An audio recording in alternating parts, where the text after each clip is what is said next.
The time has come to turn our attention to agriculture. I'm not going to pretend to be objective when it comes to agriculture. I'm a partisan when it comes to agriculture. I eat, my family eats, you probably eat too. And I like to think that we can procure food without destroying the environment simultaneously. Almost every day in my life, I eat something that I myself have grown or produced in my own backyard. So agriculture is very close to my personhood in a lot of ways. How often do you think of a farm when you're in a supermarket? I mean, really, honestly, think about it. How often do you think of a farm? And how often do you think of the processes that turned what you're buying into a consumable product? Agriculture is a huge business in the United States, but it employs less than 3% of our population. When you walk into the fresh produce aisle in a supermarket, do you think about seasonality and whether the things you're looking at are in season? And if they're not, do you wonder how they got there? When you buy a bag of potato chips or a box of cereal, do you think about the processes and the number of people that had to be involved to make that box of cereal or bag of chips something that can now sit on a supermarket shelf, and even how long it's been sitting there?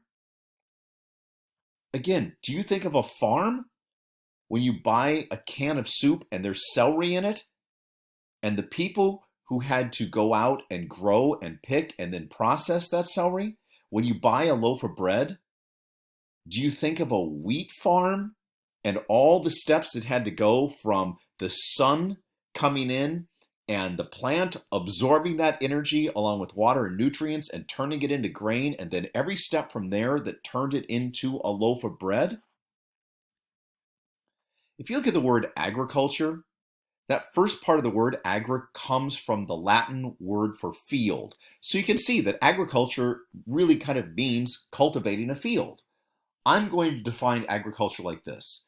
It's the deliberate modification of the land or the water for the cultivation of plants and animals in order to produce food, clothing, and or obtain some kind of economic gain.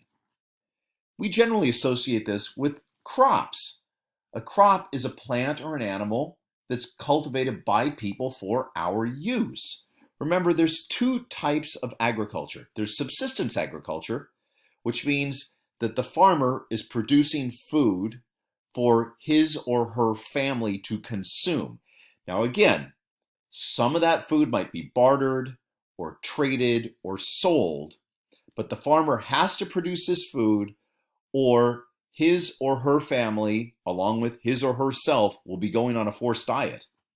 Commercial agriculture means that the food is being grown to make a profit. The specific purpose is to make money off of the food. Take a look at this map of the highest value crops per state in the United States. This is not the only thing that's produced in these states, but these are the highest value crops. Notice there's some regionality to this, right? There's concentration to this. Take a look at California. Let's start with that. $17.6 billion of California's agriculture is made up of fruit, tree nuts, and berries. You probably are aware that California produces more almonds than any place in the world. We're also huge producers of other tree nuts like walnuts and stone fruit like plums and peaches. But in addition to those things, we are a huge wine grape producer, of course. You know, Napa and Sonoma are famous for reasons because we produce some of the most important and best wine in the world. Now look at this, the area I circled there, the upper Midwest and a little bit of the South.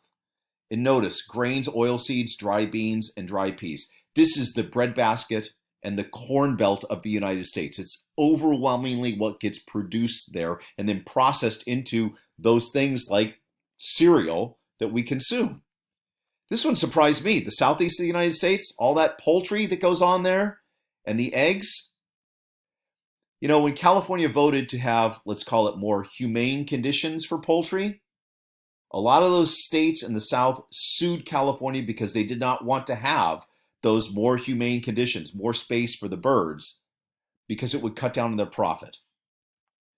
Notice Pennsylvania, New Jersey, New York, Connecticut, Rhode Island, Massachusetts, Vermont, and New Hampshire. A lot of dairy products, and then nursery, greenhouse, floriculture, and sod. This is all designed to serve that market that stretches from Boston through New York City, down through New Jersey, and into Washington, D.C. and Baltimore.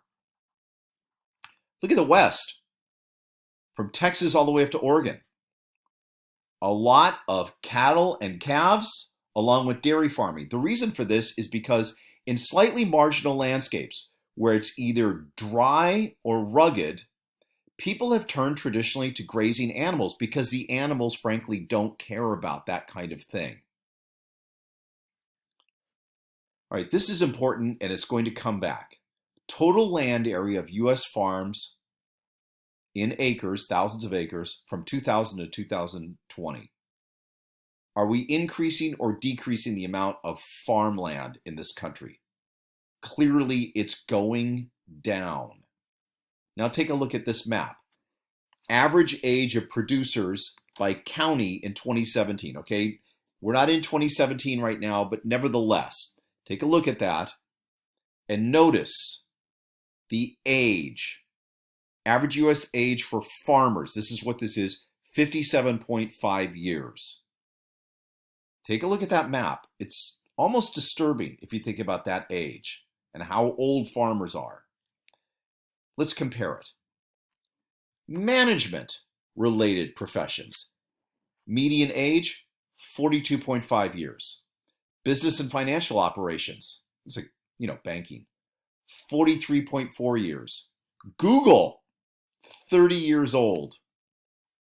Architecture and engineering, 42.9 years is the median age. Life, physical, social scientists, and in other words, scientists themselves, 40.5 years.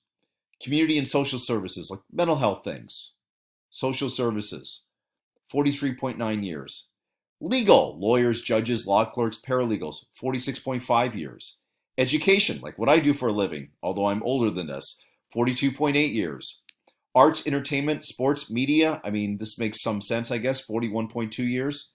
Healthcare practitioners, doctors, nurses, etc., 42.4 years. Service therapists, medical, dental assistants, things like that, 38.6 years. Protective services, police, fire, EMTs, security, 41.3 years. Food prep and server related, 29.6 years. And construction related, 42 years. Do you see the outlier? It's farmers. What does that mean for us in terms of our agriculture? This is 2020 cropland value by state. So in other words, this is how much dollars per acre that the land is worth as cropland, okay? The darker the red, the more it's worth. And you can see increases and decreases over the 2019 to 2020 year. Now this is 2020 farm real estate value per state. This is the farmland as something other than farmland, real estate. In other words, turning it into a housing tract, into a strip mall, into some other factory or whatever it may be, but land that is not farm. And now look at what's happening. Average farm real estate value in the United States. This is as real estate, not as cropland. And notice that the value of the land is going up in terms of real estate value, not cropland value, real estate value. As we move through this, we're going to circle back and talk about what is happening to American agriculture and why some of these things are going on and whether this is good for us over the long haul.